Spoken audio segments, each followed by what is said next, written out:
ठेवणार तेवढं तुम्हाला जास्त ऐकणार. जे बाहेरच्या आवाजात फोकस ठेवणे त्याला बाहेरचा आवाज येणार. उदाहरण सांगतो.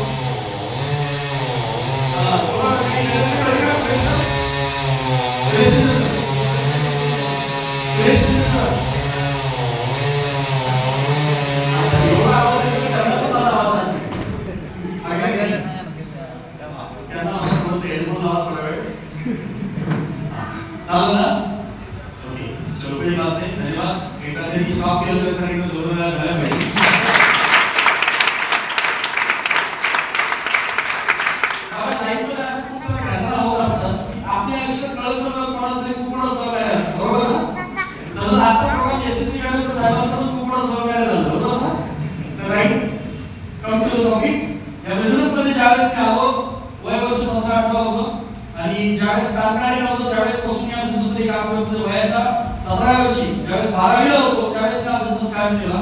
स्टार्ट करण्याचं रिझन मित्रांनो का बिझनेस जसं मी बोललो की वडिलांच्या माध्यमातून वयापर्यंत पोहोचला. माझ्या वडिलांनी 32 वर्ष टेलरिंग काम केलंय. वडिलांसोबत 15 वर्ष आईनं पण लेडीज टेलरिंग काम केलं. जर पास्ट जर बघितलं फॅमिलीमध्ये तर 3 पिढीमध्ये आमचं जमीन नाहीये, कुठलं बॅकअप नाही. जेवढं आई टेलरिंग कामातून करायचे काम त्याच्यातूनच आमचं कुटुंब चालत होतं. आणि अशा परिस्थितीमध्ये हा व्यवसाय वडिलांपर्यंत पोहोचला. आमचं सिनियर अप्लाय यूपीसी किशोर सरांच्या माध्यमातून ललित सरांच्या माध्यमातून. आणि ज्यावेळेस 2014 गोष्ट आहे त्यावेळेस हा बिझनेसला सुरुवात करण्यासाठी जर बघितलं तर वडिलांसोबत मी सुद्धा या बिझनेसचं काम स्टार्ट केलं. आणि त्याचा जो परिणाम मिळाला हा बिझनेस मी कॉलेज करून पार्ट टाइम मध्ये काम करायचा डिसिजन घेतला. त्याचं कारण असं होतं की बघा ज्यावेळेस आजची कंडिशन समजून घेणं गरजेचं आहे. कुठलाही युथ ज्यावेळेस डिग्री डिप्लोमा त्याच्या हातात येतोय, एक टाइम असा होता का कुठली डिग्री कुठलाही डिप्लोमा ज्यावेळेस हातात येणार ते चांगल्या प्रकारे आपल्याला बाहेर अपॉर्च्युनिटी इन्कम मिळण्यासाठी. बरोबर आहे?